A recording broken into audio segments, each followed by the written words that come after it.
નાણાં પંચ, એને ઇંગ્લિશમાં કહેવાય છે ફાઇનાન્સ કમિશન. ત્યાર પહેલા આપણે જોઈ લઈએ કે આપણે આગળ કયા કયા ટોપિકોનું અભ્યાસ કરી લીધો છે.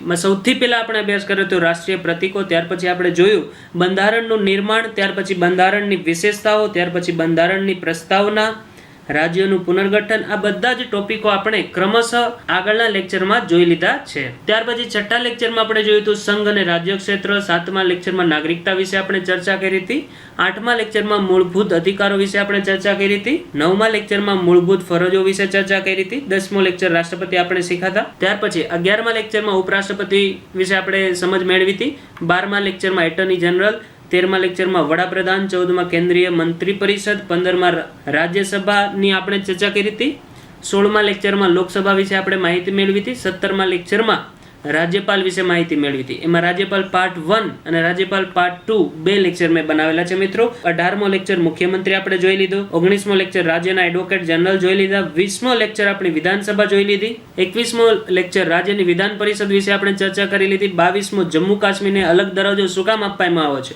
એની આપણે ચર્ચા કરી લીધી, 23મો લેક્ચર સર્વોચ્ચ ન્યાયાલય એટલે કે સુપ્રીમ કોર્ટ વિશે આપણે ચર્ચા કરી ચૂક્યા છીએ, 24મો લેક્ચર હાઈકોર્ટ, એને ગુજરાતીમાં કહેવાય છે ઉચ્ચ ન્યાયાલય, એની આપણે ચર્ચા કરી હતી, 25મો લેક્ચર આપણે ઇલેક્શન કમિશનર એટલે કે ચૂંટણી પંચ વિશે આપણે ચર્ચા કરી હતી.